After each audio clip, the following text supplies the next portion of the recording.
eu esqueci de fazer uma coisa fundamental, que é dizer quem são os personagens que estão falando para vocês aqui. Extremamente conhecidos do mundo,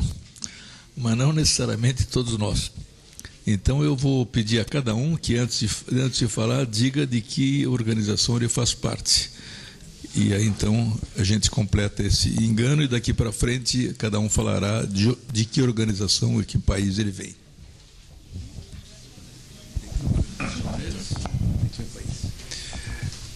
Edgardo Lander, Venezuela, profesor de la Universidad Central de Venezuela y, por decir algo, integrante de la Secretaría del Foro Social de las Américas.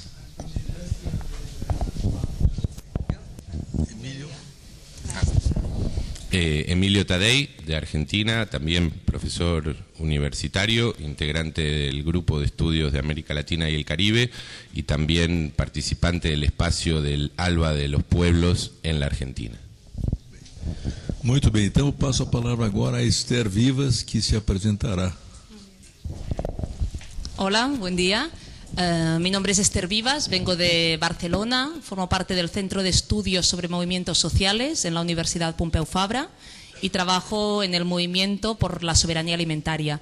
Gracias a los compañeros y compañeras del GRAP por la invitación y como ellos me han pedido voy a centrar mi brevísima intervención en señalar una perspectiva ecologista de cambio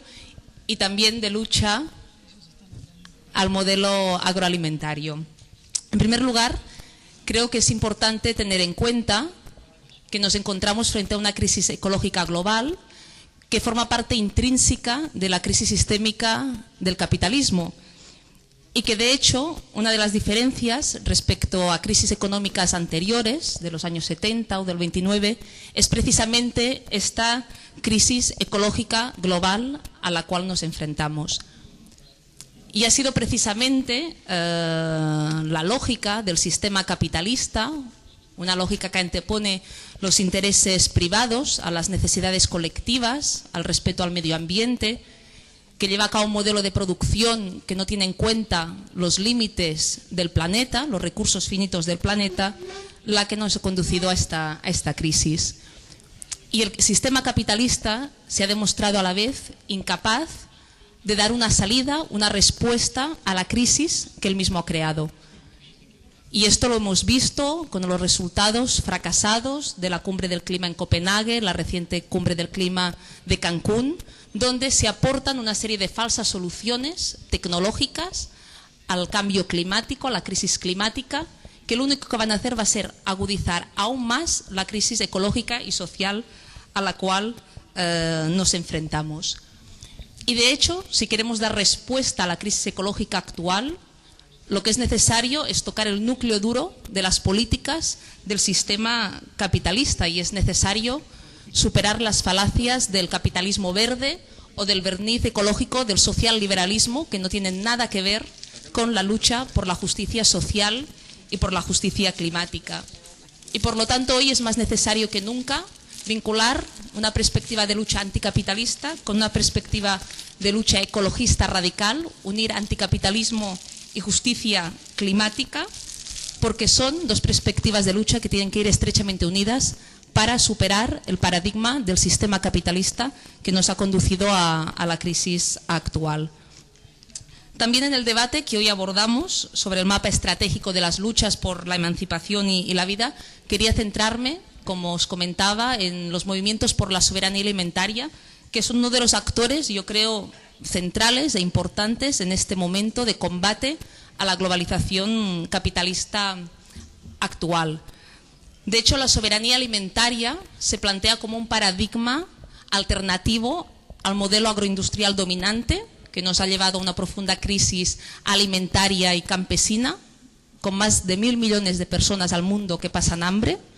cuando, en cambio, hoy se producen más alimentos que nunca en la historia. La producción de alimentos se ha multiplicado por 3 desde los años 60 y la población mundial tan solo se ha duplicado. Así que a pesar de lo que digan las Naciones Unidas, la FAO, el FMI, el Banco Mundial, de que no hay alimentos, eso es falso. Hay alimentos para todo el mundo. Lo que pasa es que no hay acceso a estos alimentos, a los medios de producción para trabajar la tierra y que permiten la alimentación de los pueblos y las comunidades. El sistema capitalista ha convertido a los alimentos en una mercancía a manos del mejor postor, y hoy en día los alimentos se han convertido en un mecanismo, la producción agrícola y alimentaria, de enriquecimiento del capital. La cadena alimentaria se ha ido alargando en los últimos años hasta tal punto que los campesinos han perdido total autonomía a la hora de decidir aquello que producen, el control de la tierra, de las semillas, del agua, y nosotros también como consumidores hemos perdido el control a la hora de decidir qué comemos. Y de hecho también quería señalar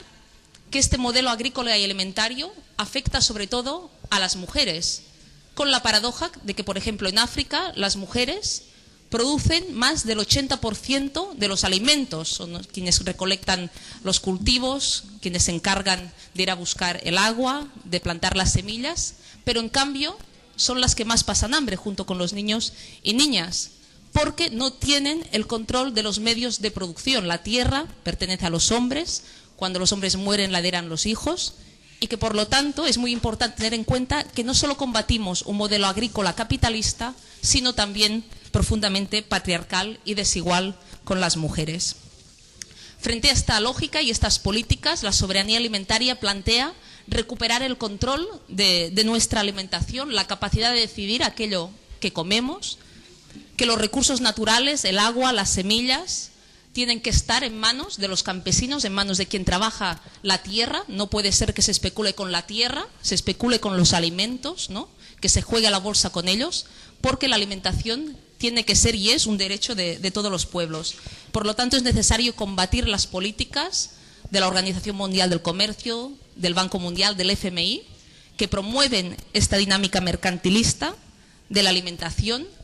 y también es necesario combatir la creciente descampesinización que se está dando. En el Estado español, de donde yo vengo, tan solo un 5% de la población activa es campesina. Los campesinos y campesinas desaparecen, y por lo tanto debemos de preguntarnos en manos de quién está nuestra alimentación. Y nuestra alimentación está en manos de un puñado de multinacionales que controlan toda la cadena agroalimentaria, desde el inicio al final, en manos de Cargill, de Monsanto, de Danone, de Nestlé,